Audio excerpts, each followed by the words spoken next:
Good morning, Kinaway members, and welcome back to another episode of Kinaway TV.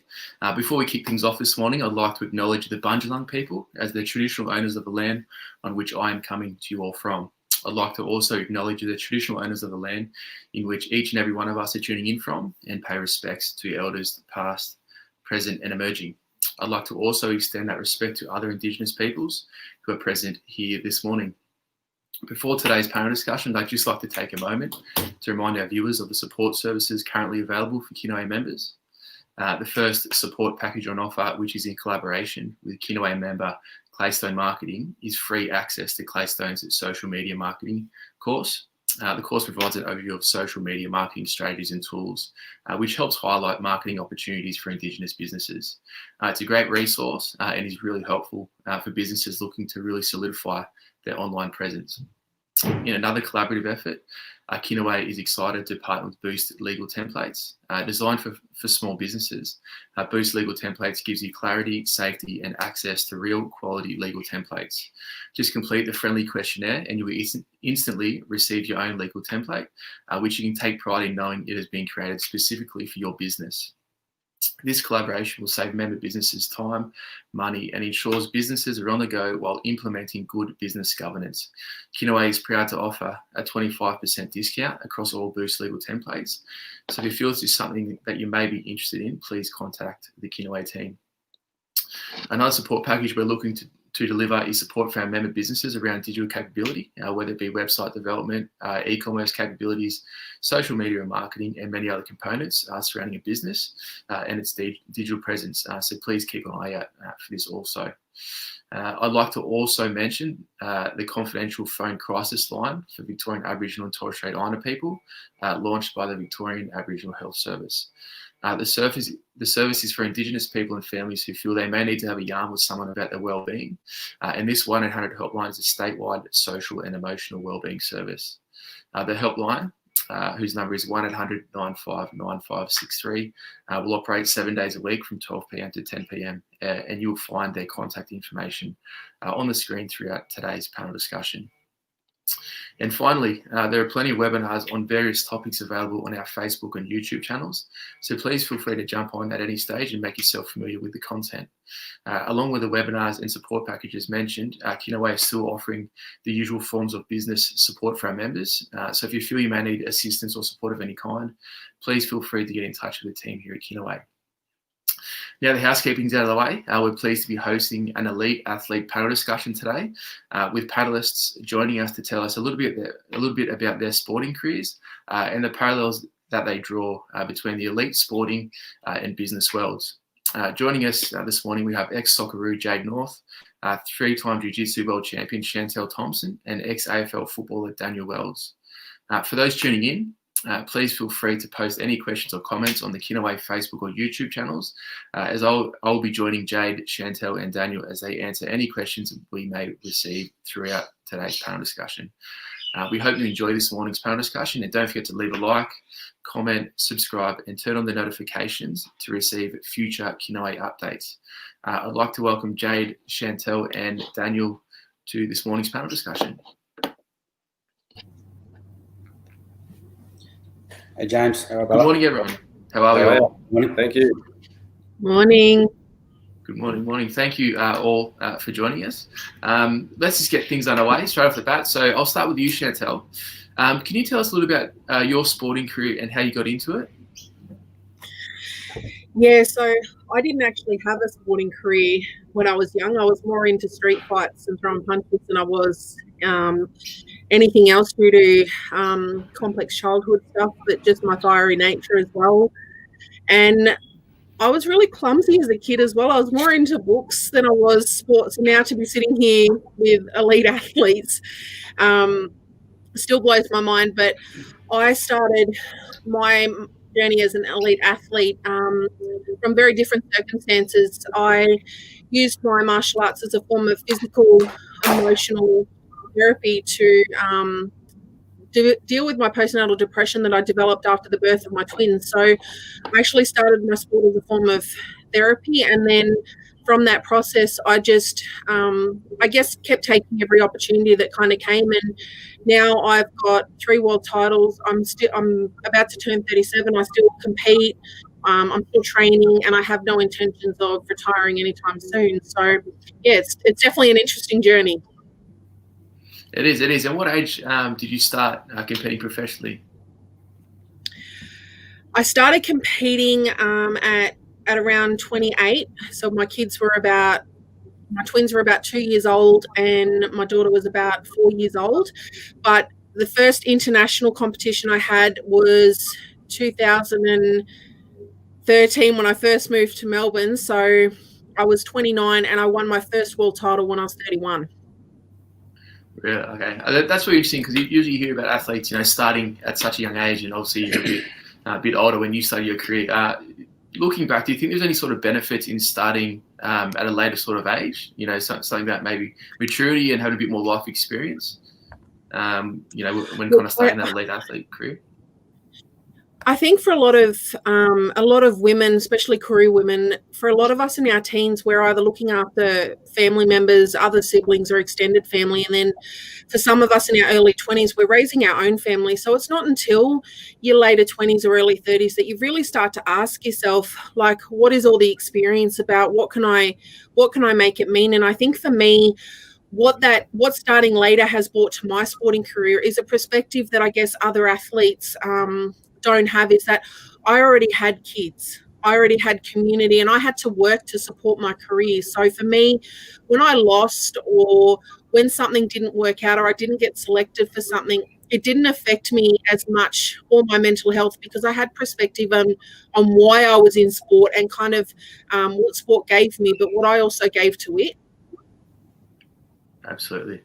Thanks, Chantel. And Jado, moving on to you. I know you were the first Indigenous Socceroos captain, and a bit of a role model for myself growing up. I've come from the same sport.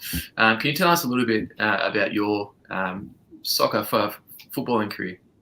Yeah, no, thanks for that. Even though I was trying to kick you last year in the Indigenous tournament when you scored the goal against me, but no, look, I'm a proud Biripi man from the mid-north coast of New South Wales.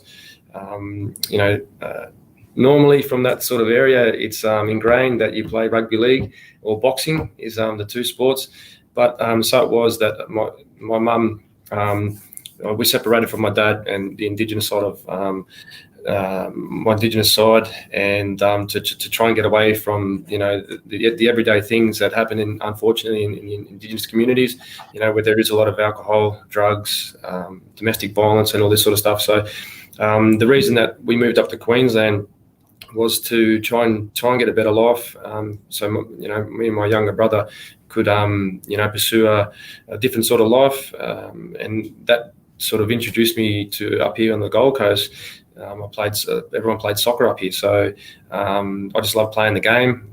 Fell in love with the game, and just never looked back ever since. And that's fast forward. When I was in year 4 on the Gold Coast till when I was my mid-teens, when I was 16 years old, I played my first professional contract while I was still going to high school. So, and that was pretty cool. That used to get me out of trouble out of school, because I'd always miss double maths and just say I've got training. So, and the teachers used to fall for it. So, I always had that up my sleeve. So, but those sorts of things that I look back and the memories that I've got and the things that I've created today, it's been a special ride, because the young black kid coming out of Taree to play with the Socceroos was an amazing achievement. And not only that, I got to play with some of the world's best. At the time, your likes of the golden generation, the likes of Harry Kewell, Tim Cahill, Mark Viduka, Lucas, the list goes on. So, I was just fortunate enough to be able to play a sport that I love, and it's taken me around the world. And I never thought I'd be able to captain the Socceroos as well. So, and that's a funny story itself, because Harry Kewell was we're over in Indonesia, we're playing Singapore, sorry, and we had a big World Cup qualifier a couple of days later. So there was a mix of A-League boys, and the European boys couldn't get there because they were still playing in Europe. So Harry Kuehl joined the team, and he got injured at half-time. And then Pim Verbeek, the late Pim Verbeek, who was the Socceroo coach, Harry come off, so he's looking around the change room. He had the captain's armband in his hand. He looked over and threw it to me, and the next minute, the second half, I got the captain of the Socceroo. So for me, that's a special moment because that'll always go down as. And then he took me off like maybe 5 minutes towards the end of the game, and one of my good mates, Ante Kovic, was in goal, and I had the captain's armband. So I'm looking around going, who should I go and give it to? So I go and throw it to my mate Ante. He got 5. So he'll go down the Hall of Fame as the captain of the Socceroo. So, and he played 2 games, 50% ratio. He gets the captain of the Socceroo. So, and look, it's been a fantastic. Now, I love to give back and be that sort of role model for the up emerging sort of young Indigenous kids. Absolutely. Thanks, Strado. And throwing over to you, Daniel. Can you tell us a bit about your time in the AFL? We know you notched up plenty of AFL appearances, I believe over 250. Can you tell us a little bit about your career? And some of the achievements that you may have accomplished, such as the infamous goal, AFL goal of the year in 2004. Yeah, no worries, James. It was a pretty long career. I think most of you guys would understand how much takes on your body, the toll, and the mental sort of application you have to go through day in, day out. And to get that many years, I was proud. Come from a small town in Port Lincoln in South Australia, but also grew up in WA as well. So at North when I was 17, North Melbourne when I was 17, came over from WA and fell in love with the club. Really good club. A lot of older players at that time. Footy was a bit different. It was a real man's game. So, and then sort of got. I thought I was always going to go back to Perth and play for the Eagles or the Dockers, but it never eventuated. So I ended up playing 14 years at North and sort of working my way up through the ranks. Met my wife over here, got a little girl. Oh, she's not so little. She's 11, but she's almost the same size as me. So, and then went to the Pies just recently for the last 3 or 4 years. Thought it might have been a bit of a change to just sort of see what was out there as well, and give my family a bit of a different look too. But I really enjoyed the experience at the AFL level. Tough competition, like most elite competitions. But the support you get along the journey is second to none. So they really look after you in all aspects, and really grateful for it to play such a long time. Absolutely. And looking back, is there any sort of career highlight that really stands out for you? Definitely through the finals. You guys probably wouldn't know, but just a couple. We never made a grand final win like that, but a couple of sort of prelims and some semis. Obviously a team game, and just. Yeah, it's pretty amazing when you get to play in front of some big crowds, over 80,000 people, and, play your role within the team, kick a couple goals every now and then. But, I was always a sort of a team player. I was lucky enough to win a couple individual awards along the way, but the team sort of aspect was the one that really always sort of, is pretty fun to me. So just some big games and some finals, it's really good memories. Sure. Thanks, Daniel. And I'll stick with you, Daniel. While you were playing, was your career after sport something that you're always conscious of? Not until probably the second part of the career. And you really don't know how long your career's going to last for. So I suppose I was fortunate enough to give myself a really good opportunity when I was younger, worked really hard, worked hard on my craft and in a lot of areas that I wasn't so good at, to give myself every opportunity. I had some injuries along the way, especially in the later part of my career. That's when I probably really started to look at, I better make sure I'll do something outside of footy. So there's definitely along the way, the AFL were pretty good at, and all the clubs are good at getting guys to do some studies outside or some work experience, and get yourself understanding what could happen. But when you're younger, you just think you're bulletproof. You think you're going to play forever, and it doesn't affect you. The older you get, and over my last 4 or 5 years, I was really into seeing what else I was made of, to be honest. And it's not until you go through that experience that I started to look at some other opportunities as far as business. But also try to sort of fast track some younger players in their mindset, like, to, see what else they can do, use the opportunities and networks within these big organisations that a lot of these people want to help you. It's not about trying to get a hand out, but a bit of a hand up, approach to see what you can offer them and vice versa. So, yeah, it's definitely later in my career, it came to me, I better start looking and seeing what else I can do. Absolutely. Thanks, Daniel. And Chantel, I'll send it through to you. So I know that we alluded to yourself a bit earlier where, you kind of started your career a little bit later. So can you just tell us a little bit, about how you have been conscious of, your career outside of professional sport? Yeah, I've always had to be conscious of my career outside of sport.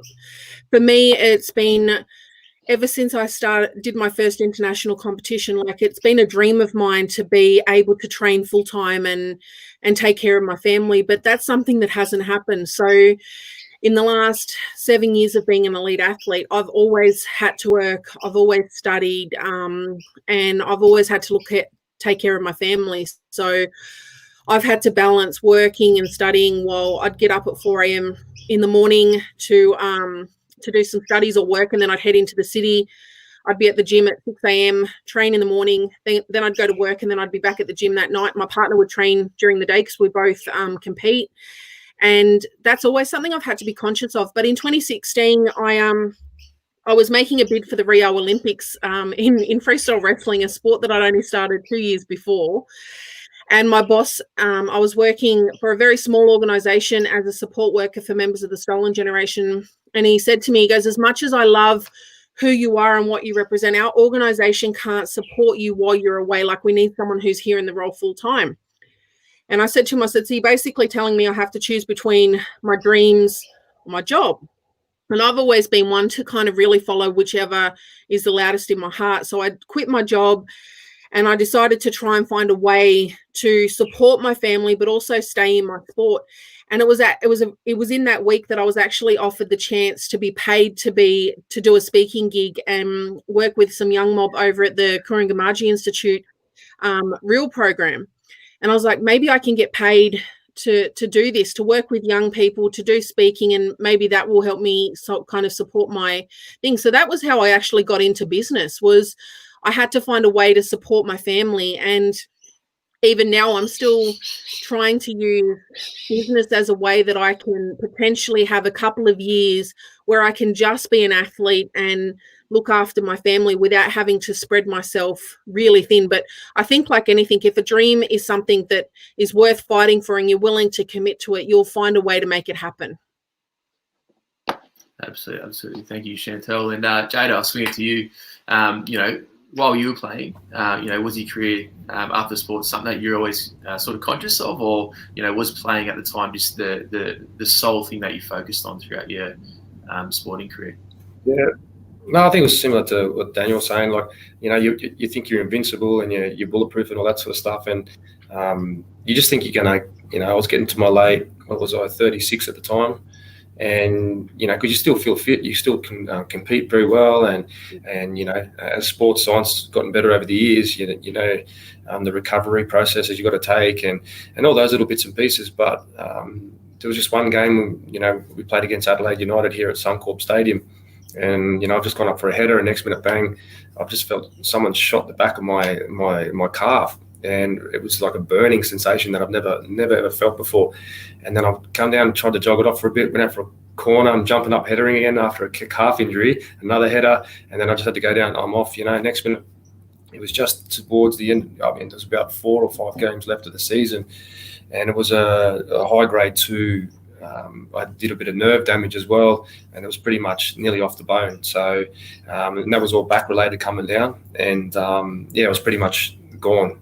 And here I was thinking that I was going to get another contract, and then I was on a little bit of insurance afterwards because I was trying to get back to get fit or whatever, and then I had nothing to fall back on. So it was a really tough time for me for about the first 6 months after that, you get told, because you're in that older age bracket, it's hard to. I could have gone down south to a couple of other teams down there, but it's just getting up and moving your family, and you think, oh, is it worth it? It's not really worth it because your kids are settled, they're at school, and all that sort of stuff. So, so it was a big eye opener for me. My wife was into me, like even before that, have you got this? What do you want to do? What do you want to do? And and it was good because I think we're soccer, whatever you call it. I think we're still behind the other codes in terms of putting things in place. I know I had some cousins that played NRL, and when they're young, they make them go and get a trade or do something. So if they do get an injury, they can fall back onto it. Whereas us soccer players, we you get good money at a young age, but you're not even thinking about that, And Brownie, you would know now that there are the PFA, the Players Football Association. They do give funds now to go and study things. But our boys, that they go and finish training up here in Brisbane because it gets so hot.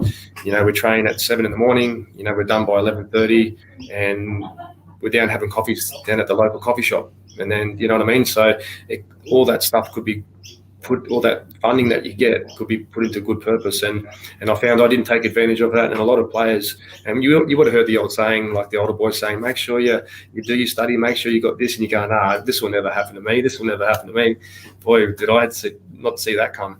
And and then you fast forward, there was a tough period there. I was going through a lot of you're not getting the income. I couldn't get a job at McDonald's, my resume, do you know what I mean? Like, it just, or the local shop down the road or something. And, had I planned things, and it was really stressful on me, my marriage, just everything, because all of a sudden you've gone from overseas earning, really good money here in the A-League as well, but then all of a sudden you don't earn nothing, So, and I was fortunate enough, I stumbled across my wife's good friend's husband, they ex-NRL players, and they had a commercial cleaning company.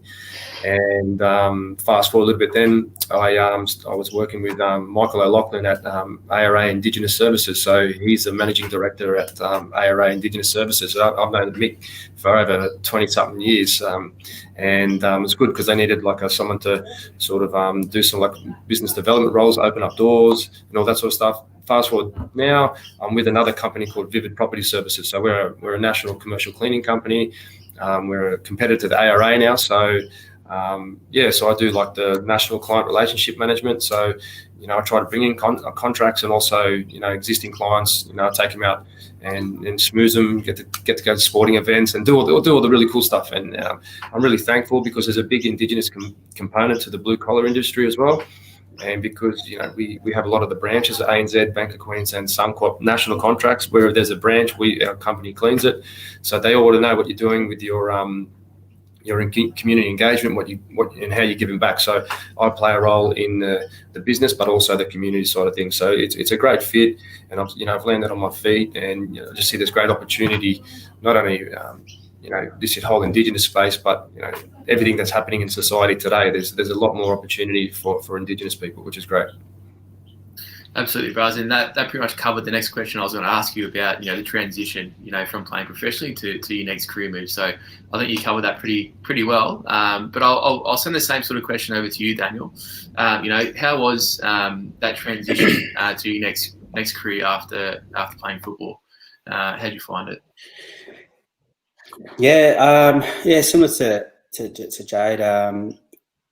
I had that moment in one of the later sort of games. I had a bad injury, and then see these young guys just running past you that just normally wouldn't happen, and then the penny dropped. So I was sort of able to settle myself and work out at some opportunities within the club at Collingwood to do some work in the recruiting team, do a bit of sort of list management sort of training as well, and also in the Indigenous community space over there. So obviously it's a massive club. And one thing I did mention to him at the start was, look, clearly I'm interested in Indigenous cause, but don't try and pigeonhole me into that space. I've been working with players from all around the country. Doesn't matter where they come from. I don't sort of see that sort of, to put me in that box. I'll do that just as much as the other stuff. I like to think that what I've learned over my journey as far as players, I can sort of add to the club. So probably learn to sort of be a bit more stronger and be a bit more deliberate to what you want to do, instead of sort of trying to please everybody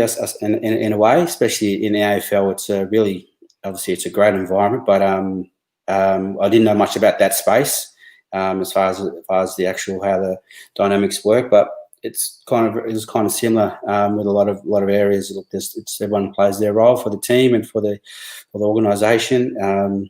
Bring in what you know and speak up and just keep learning along the way. So I felt like I went back as a young player into that space. These guys, even though they hadn't played AFL, they had all the experience on me. But I was really open to just keep learning. Probably 3 or 4 years before I did finish, I was really passionate with the younger ones, doing the old preaching that we would have got when we were younger as footy players. Like Jane said, just get out there, make sure before you know it, your career is going to be done. And it's just hard to sort of see that coming. It's so I was a bit foolish as a kid, but I try and sort of develop those relationships with these young guys, and get in there first, and before I start sort of saying any kind of preachy words to them. Not that I try and preach, but just to see their best interest. So that's sort of been my sort of style as a player, and I'll just sort of take the exact same thing into the role that I was at the Pies with. So yeah,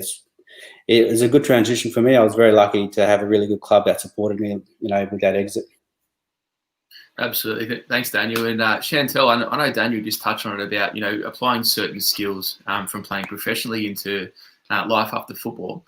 Are there any sort of skills or habits you think, that you need to apply in your professional sport that really are applicable in business as well?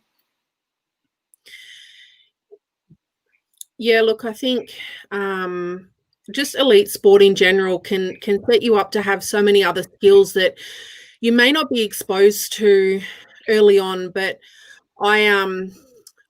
the martial arts world that I belong to, I had to make a choice because I was actually really wanting to train to do mixed martial arts and step into the cage fighting business. But I had to be strategic and make a decision around what sport did I realistically have a better chance at doing something with. And even being able to be strategic, prioritize competing, I guess, different things that you have to do. Because unlike other sports, I've really had to do a lot of my own self-management. I haven't had nutrition coaching. I haven't, even in jiu-jitsu, you have to pay for the private coaching. We don't have a coach that travels with us and all that sort of stuff. So I really had to learn early on in my career to self-manage. And some of the skills that I think have really, I guess, helped me in business is understanding what are my strengths and not necessarily ignoring my weaknesses, but being able to manage those so that they don't become the thing that trip me up. Discipline is a big one, discipline and commitment, and what we like to call embracing the suck. So you're going to have to do things that you don't want to do. So it's learning what are the things that I have to do in order to be able to do the things that I want to do. And probably the last one is leaning into your boundaries or leaning into your discomfort, because in jiu-jitsu, particularly as a martial arts where the aim is to try and choke someone out or put them in so much pain that they tap out, you have to know your limits. You've got to learn to manage the balance between your ego and your competitive nature and being there to play another game or to be able to show up for another competition or training session. And it's about knowing your pain limits and your threshold. So for me, it was about being able to recognize when did I need to tap out so that I could come back the next day, or when did I need to push through that pain. So knowing the difference between injury pain and career-ending pain was kind of very important. Absolutely. And Jado, are there any sort of skills and habits that you've learned from playing professionally that really apply in the business world? I think you're still on mute there, brother. No, that's funny because when I because I'm still in the office here, so I was just trying to. Yeah, but it's when I do, but sometimes some public speaking and social events with Vivid and all that sort of stuff, and I kind of say, because there are a lot of skills that you do have as an athlete that you don't even realize you have. some people can put it all on a piece of paper because, when they feel like their resume is going for their next job, they can write everything down and their experiences and everything that they have. But, it took me a little while to understand and people to tell you, like, you've been a captain of your club side, your national team, you've got skills there you don't even know. So it's once you reflect on it and actually know. And I guess one of the good things was, now that I'm in the business world, is that because in the change rooms we used to do so many pranks and muck around with each other, and like you become street smart. And I guess when you become street smart, it's funny because people can't pull the wool over your eyes because you're an athlete, and you whenever you've got the backs to the wall, you've got that determination, the desire to win at all costs. And I guess that's why they like to employ ex-athletes, because you know what you're going to get. And not only that, because especially in my role at the moment, because I'm doing a lot of face-to-face meetings and getting to know people, and we used to do a lot of coffees, networking events as a player. So that all comes naturally. If anything, I'm overqualified in those departments, if you know what I mean. So there was always social events, and you might be green. I didn't have a clue when I first came over to the commercial cleaning industry, and it's an industry that I really like, and it's really tangible with the outcomes that you can get. And not only that, you can help young people, get in. It's an entry pathway into work. So for me, yeah, it's funny because even though I didn't have it on a piece of paper, your skills were always up here, and you didn't even realise you had them. So, being an athlete or a professional, you're learning those skills all the time. So, I guess you can apply that into business. They're very, very similar, and then that's what I like, and that's what I'm enjoying about the business world now. Yeah, absolutely. Thanks, Jado. And Daniel, just adding, to what Jado and Chantel touched on. Are there any other, sorts of skills, that are really unique and valuable when it comes to the business sector? I think when you're in the sporting arena, you can sort of get an idea of what, it's obviously big organisations, how they run and stuff. So you get a really good idea. And I think what you can do is bring your own personality to that space you're going into, the next part. And what I mean by that is like pretty much what Jake said. Like, you really don't know what you don't know until you get into those spaces, and you'll find a lot of these people that want you there. They're really excited about football and stuff, but you want to learn about the other stuff. So you just sort of bounce things off each other. I've always been a big thing on sort of relationships, and just sort of being transparent and being honest and sort of having that conversation. But sometimes just sort of saying how it is to, being really sort of obviously responsible for your own sort of actions and what you want to do and where you want to take your sort of journey, your little story, because it's good for me to sort of play footy and whatnot, but I'm just as interested, probably if not more, on the other side of it, because it's, to become an elite athlete, it's not many of us get the privilege to do it, but there's so many other opportunities that Indigenous Australians that we're so so capable of doing and actually having a huge impact on this in this country. So yeah, I'm really sort of positive to take a bit of a fall for the next ones coming through. If I make a fall of myself or whatnot, it's okay, because of when you played at an elite level for a long time, you sort of how to get back up from things. How to sort of keep fighting, because adversity is always there, and unfortunately with a lot of my family and friends, and that they didn't get those experiences for whatever reason, but I want to share that with them, and just to show that they can do anything, and essentially go past me as what I've done. What I've able to sort of complete in my footy bad business, I want them to go past what I've done. So yeah, absolutely. Thanks, Daniel. And just touching on those skills that you learnt playing. Do you think there is some real value, in kind of gaining that personal and professional development as well as mixing it in with those skills? Yeah, definitely. I think if you can do some stuff while you're playing and networking, I think networking is probably, I know for a lot of young black fellas in footy, they're too shame. I was real shame when I first come in, and then sort of people sort of put you in a bit of a pigeonhole and say, oh, don't worry about him, you know what I mean? And not many people will come and approach you again. They'll just leave you alone. You got to sort of, once you get that trust of Indigenous person in a black collar, then you're in there forever. And not a lot of people sort of get that experience. You have your mates in the footy club, but some corporate sort of people, then they sort of count the lucky stars. Trying to sound a bit silly or a bit over the top, but I just feel, Aboriginal people, just, I don't know, there's something special about us. We've got a real connection to people, and when people get to see that, it's an awesome sort of combination, what it is. But I think just putting yourself out there. I think before you do that, it's just doing the hard work, whatever discipline you're in, doing the hard work, doing what you get paid for, earning your stripes. And then so you sort of can come across and put your 2 cents in. Yeah, that's right. Thanks, Daniel. Jado, I know you spoke a bit about the value in being able to network effectively and stuff like that. Can you tell us just a bit more about the value in that professional and personal sort of development, and how it can really work well in conjunction with the skills you learned from playing? Yeah, look, I did touch on it before. We did a lot of networking, and I was a shy kid coming, from Taree, and it's funny because us when we're younger as well, sometimes from the experiences that we've had growing up and seeing a lot, that sometimes kids, young kids probably shouldn't see. Sometimes that sort of harbours inside us a little bit, and and sometimes you're ashamed of coming out as who you are and who you really want to be at times. And I guess that I was in playing professional soccer. I was the only Indigenous kid that was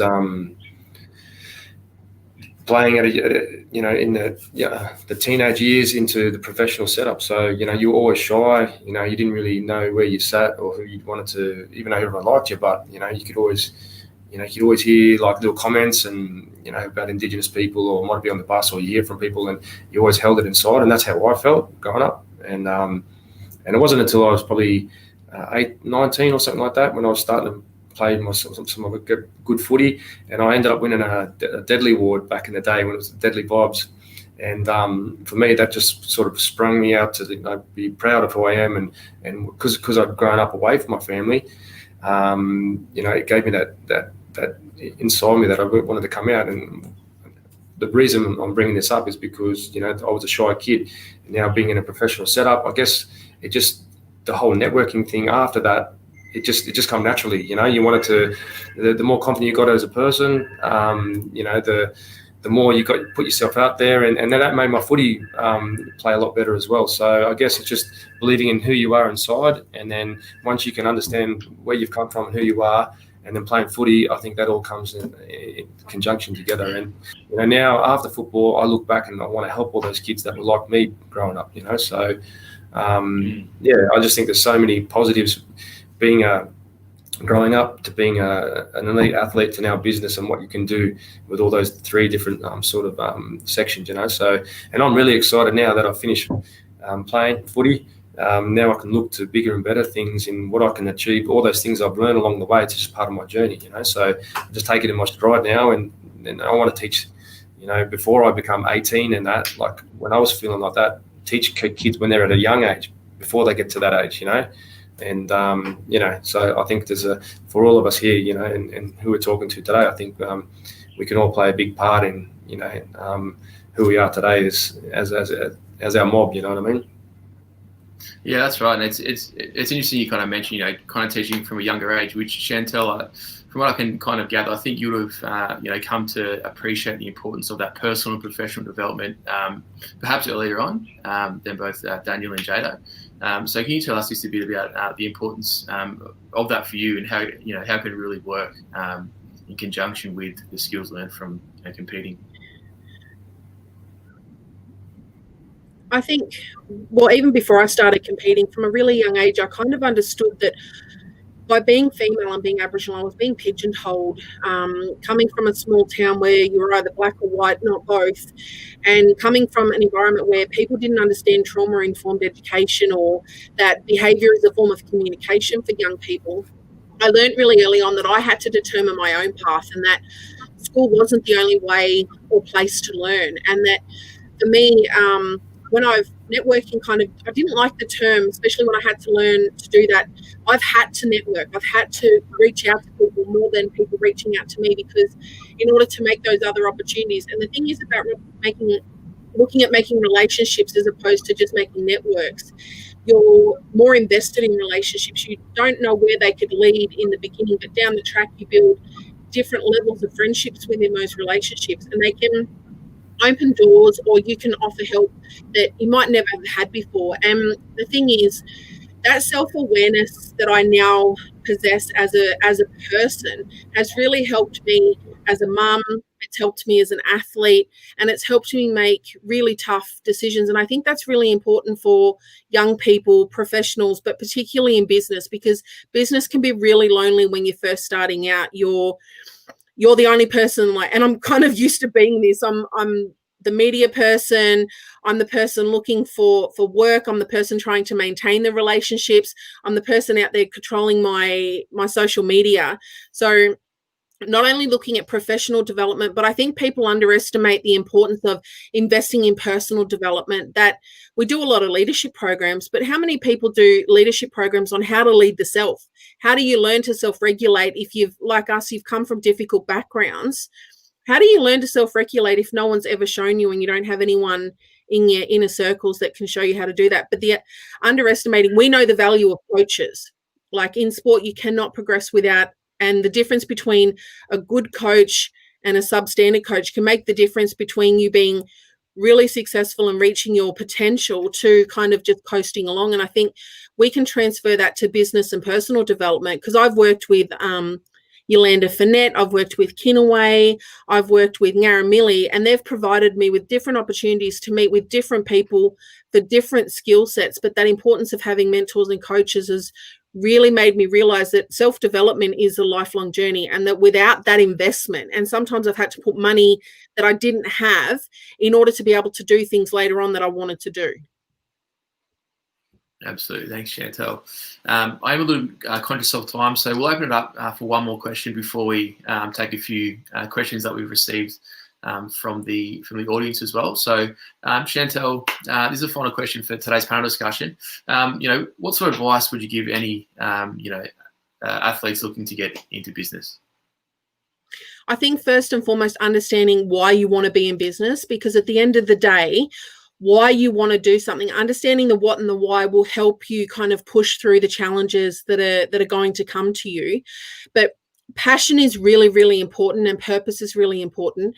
But having a solid foundation is probably just as important. So understanding what are the key skills, resources, and kind of baseline do I need to have in place, and what are the important things like business 101 that I need to know so that I don't end up in trouble, because I've always had plenty of passion and plenty of drive. And for me, being in business is about supporting my family. It's been about supporting my jiu-jitsu career, but now it's about how do I create sustainable relationships that can allow me to work with young people at a grassroots level, but I can also do and have impact in the corporate world. So that's for me is about how do I open up corporate Australia to regional Aboriginal youth and vice versa. But before I can even get to that point, I've really had to work with Kinaway quite closely this year to understand what's the baseline things I need to know about tax, about insurance and legal obligations, so I don't end up setting myself up in a few years' time of having to backpedal, which is what has happened to me now. So getting coaching, but more than anything, knowing why you want to get into business and what are the core things that you need to know about your style of business that you need to have in place so that you're setting yourself up for success early on. Absolutely. Thank you, Chantel. Daniel, any sort of advice that you'd like to add to what Chantel provided for any athletes looking to get into business?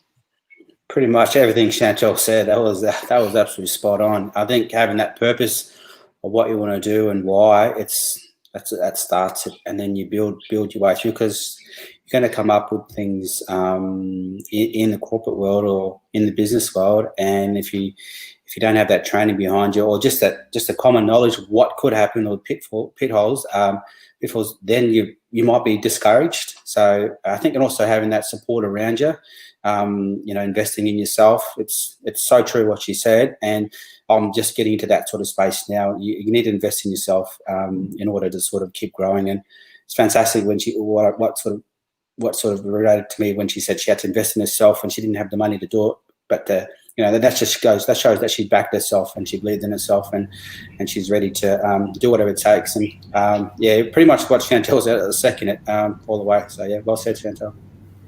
Thanks, Daniel. I don't have to say much. Yeah, I was going to say, Jado, it's over to you for the final sort of comment. Any other advice that you want to add on to both Daniel and Chantel's?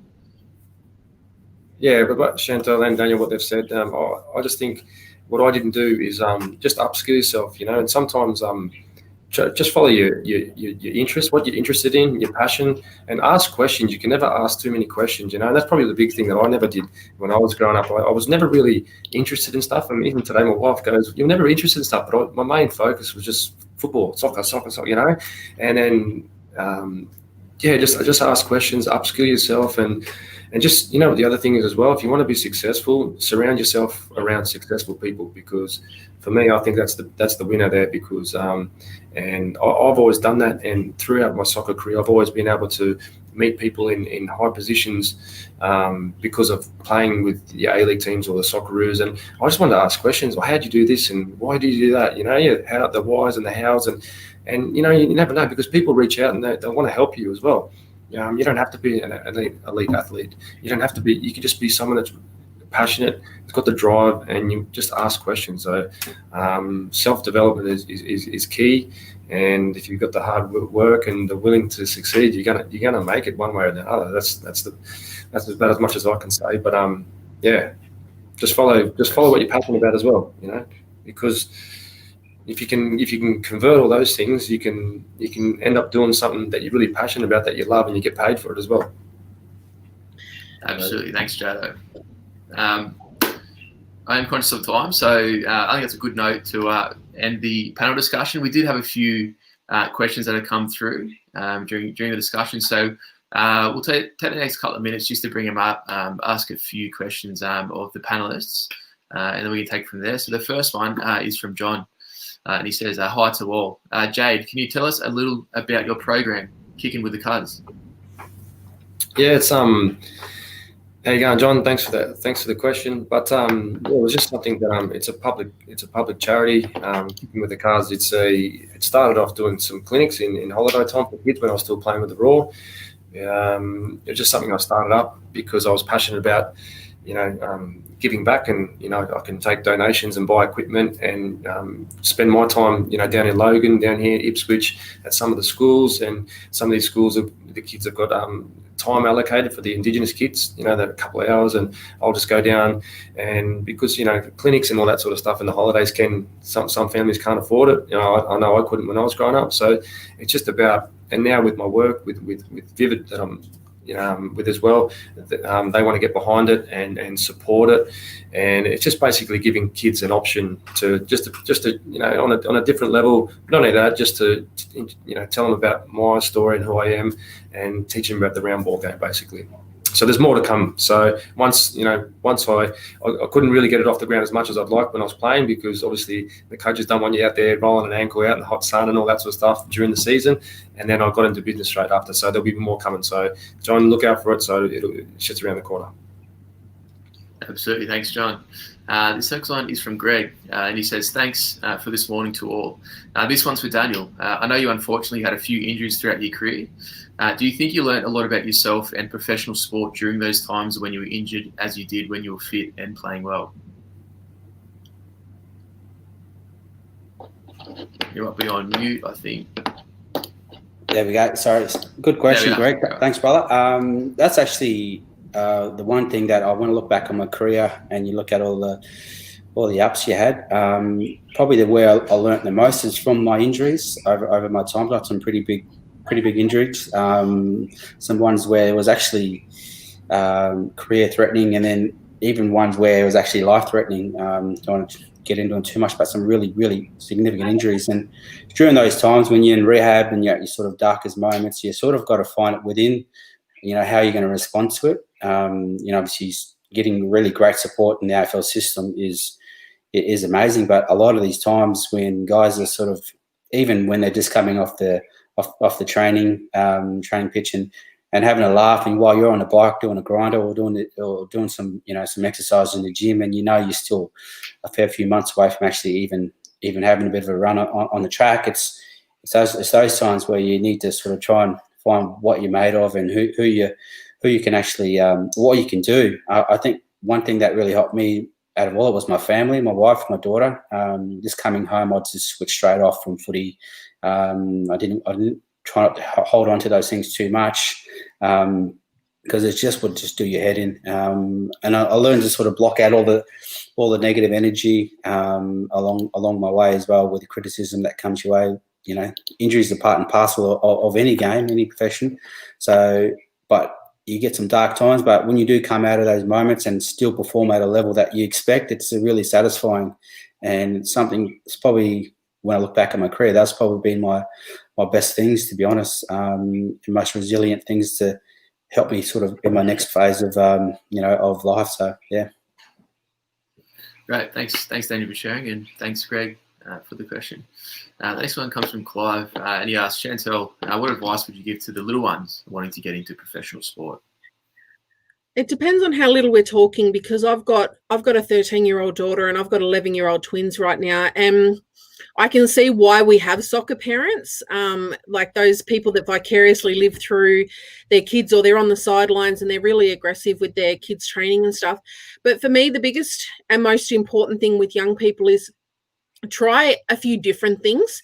Don't try and become too professional too early, because I've done some research into this, and some people who have cross-trained across different things. The reason I'm so good at jiu-jitsu is because I've done different types of martial arts before I decided to specialize in jiu-jitsu, and it's about the passion of it as well. Like, there's nothing wrong with wanting to pursue a professional career, but like both Daniel and Jade said, how many people out of all the people that they would have started playing with have the opportunity to go on and become professional and do it for a living and to go to the levels and the heights that they did? First and foremost is do it for the love of it. And if you're not sure of where your interests are, try a few different things and almost use your interests as a compass to guide you to where you want to be. But I guess because I started my sport so much later in my career as an elite athlete, so much later, I think having a love for what you do and working towards being a professional, but don't leave that as your only option, because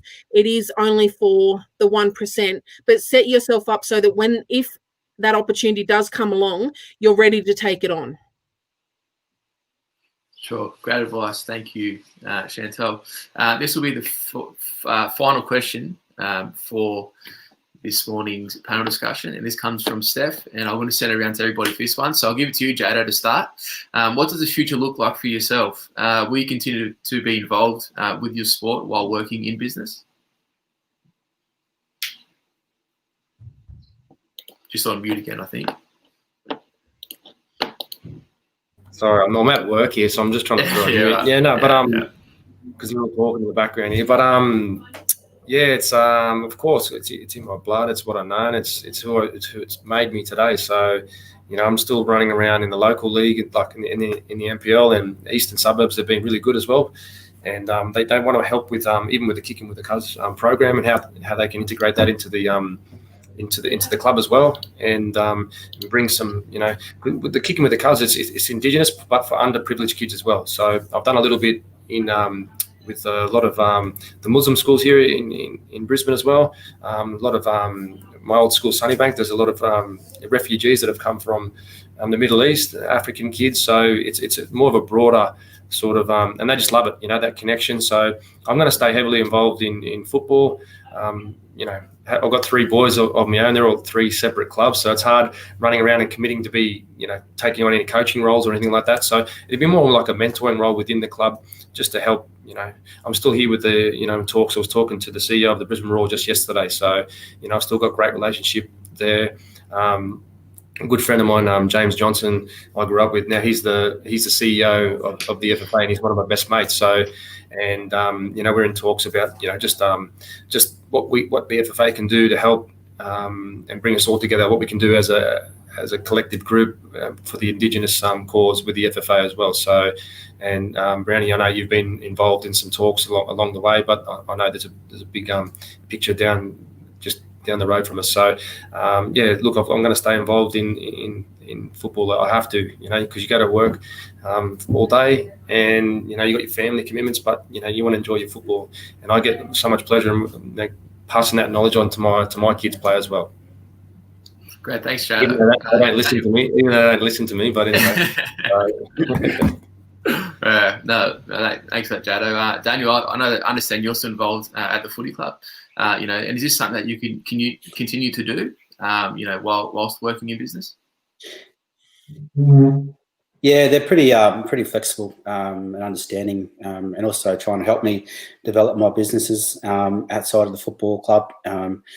Similar to Jada, look, I've done some stuff with young kids as well. I really enjoy the young ones coming through and passing on what I've learned, and giving them the opportunity to see, to almost sort of fast track them a little bit. But yeah, as far as me playing sports, my days are over. My knees are done, my feet are done. So I'm looking forward to, getting stuck into the sort of the mash of business and corporate, to try and bring it together and bring some, young bulls up and coming, and try and bring them along for the ride a bit earlier than they probably think that they could. So yeah, the mentoring part with me, with the guys and girls, it's really something I'm really passionate about, to try and lift them up and let them, help them believe in themselves, but also crack the whip when it's needed to be cracked. So yeah, I'm really excited for the next phase of the next couple of years. I'm looking forward to, obviously down in Melbourne here, the COVID's hit us pretty hard. So there's some restrictions now that's been lifted. So I understand, James, you deserted us and went up there, and you're up in Queensland, and now you're looking like you can come back down once the hard work is done. So we'll see you soon, brother. So well played too. Thanks, mate. Thank you. Thanks, Daniel. And finally, this is for yourself, Chantel. Will you continue to be involved with sport whilst working within your business? So I've decided to be a little bit strategic, because for the last 5 years, I've given it everything I absolutely have to try and find a way to make it sustainable. And my family's had to take the brunt of that. I mean, at the start of 2018, I had to choose between going to a World Championships and buying my daughter's school books for high school. And that was a heartbreaking choice to make. But I chose to go and compete at the World Championships, and I've still got what it takes to hang with girls and women that train full time. So for me, the intention is to take the next 2 years to build a sustainable business that can support my career, so that at 40 I'll have my intention is to have another 5 years of competing at an elite level. I want to have I'm calling it my Kathy Freeman moment. I want to have my moment where I can win a black belt world title and hold those flags up again. And then, but also I think for me, it's about challenging perceptions. I'm 37. I'm about to have another baby. I'm holding down a full-time job. I'm building my business in the background. I've just started a girls empowerment program down here at home. We coach in the local gym. So for me, it's about, people have said, oh, so you're going to retire now? And I said, why do I need to retire? Like, my body's not done yet. I haven't done the damage to myself that someone who's played from a really young age. So my intention is to build something that can support my family and allow me to go back to being an athlete. Because if I can win a world title at 40 something while being a mum and running a business, I think that's going to be a hell of a journey to watch, but a hell of a story to tell as well. Absolutely. It sounds like you're quite busy at the moment. So on that note, I just want to thank all three of you for joining us this morning. On behalf of Kinaway and Kinaway's members, once again, it's really appreciated you jumping on board for this morning's panel discussion and really sharing some really valuable insights from your previous careers and your current professions as well. No worries. Thanks for having us, and real privilege to share the panel with Jade and Daniel, and to be able to offer a different perspective, but to hear what they're up to. And I think it's just amazing what our mob do when they step out of these roles, and you can hear it with every single person that has achieved something. Their next goal is, how can they bring the next generation with them, or how can they use those skills to empower others? And that's a theme of being Korean and being what we do. So it's been a privilege. Absolutely. I couldn't have said it better myself, Chantel, so thank you very much. Yeah, thank you. Thank you. Thanks, Charles. Thanks, Daniel. Brownie. Thank you. Right. Cheers. You're welcome. You're welcome. And just a big thank you to everyone who tuned in this morning as well. We hope you all enjoyed this morning's panel discussion, and don't forget to keep an eye out for our upcoming webinars.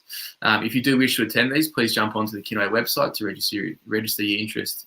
And again, if you want to catch up on the previous Kinaway TV webinars, jump onto the Kinaway Facebook and YouTube channels where you'll be able to access them.